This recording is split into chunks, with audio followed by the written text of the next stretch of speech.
కుంభరాశి. ధనిష్ట నక్షత్రం 3, 4 పాదాలు, శతభిష నక్షత్రం 1, 2, 3, 4 పాదాలు, పూర్వాభాద నక్షత్రం 1, 2, 3 పాదాలు జన్మించిన వారు కుంభరాశి కిందకి వస్తారు. శ్రీ పరాభవన కుంభరాశి వారికి ఆదాయం 2, వ్యయం 8, రాజ్యపూజ్యం 4, అవమానం 2గా చెప్పబడుతూ ఉంటుంది. ఈ యొక్క గురుగ్రహం అనేది ఈ సంవత్సరం అంతా కూడా కుంభరాశి వారికి కొన్ని లాభ నష్ట ఫలితాలు అనేది పొందుతూ ఉంటారు.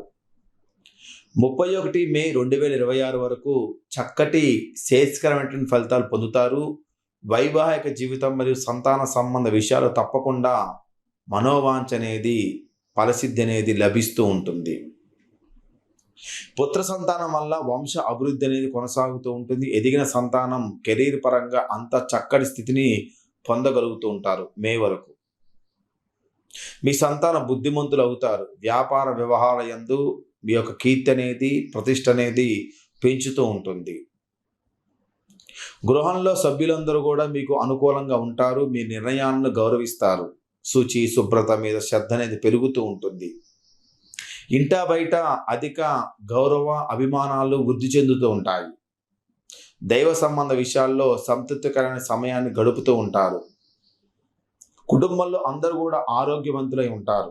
ఇక 1 జూన్ 2026 నుండి 30 అక్టోబర్ 2026 వరకు గురుడు కొన్ని లాభ నష్ట ఫలితాలు అనేది ఎదుర్కొంటూ ఉంటారు.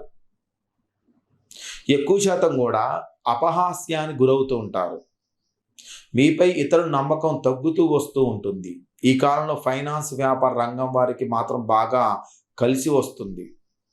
ఈ కాలంలో ఆర్థికంగా అనుకూలత ఉండదు. ఫైనాన్స్ వ్యాపార రంగం వారికి తప్ప మిగతా వాళ్ళకి ఆర్థికంగా అనుకూలత అనేది ఉండదు. ధన సంబంధ చికాకులు తరచూ వెంటాడుతూ ఉంటాయి. 31 అక్టోబర్ 2026 నుంచి 23 జనవరి 2027 వరకు బృహస్పతి గురుడు వలన మళ్ళీ తిరిగి చక్కటి ఫలితాలు కలుగుతూ ఉంటాయి. ఈ సమయంలో ఏదైతే అక్టోబర్ నుంచి జనవరి సమయంలో జీవిత భాగస్వామి తరపు నుండి ఆర్థికంగా లాభం పొందుతారు. వ్యాపార పరంగా ముఖ్యమైన నిర్ణయాలు ఈ కాలంలో తీసుకోవచ్చు. వ్యక్తిగత జాతకంలో బుధుడు కానీ గురుగ్రహాలు కానీ అనుకూలంగా బలంగా ఉన్నట్టయితే ఈ కాలం మీకు వ్యాపార పరంగా చాలా పెట్టుబడి పెట్టి దాని ద్వారా బాగా లాభాన్ని పొందేటువంటి అవకాశం కనిపిస్తుంది. ఈ సమయంలో ఎటువంటి వివాదమైనా సరే సులువుగా అనుకూలంగా పరిష్కారం అవుతుంది. ఇక 24 జనవరి 2027 నుండి పరాభవన సంవత్సరం పూర్తయ్యేంత వరకు చివరి వరకు గురువు మళ్ళీ మనకి కొన్ని నష్ట ఫలితాలు పొందడానికి అవకాశం ఎక్కువగా ఇస్తాడు.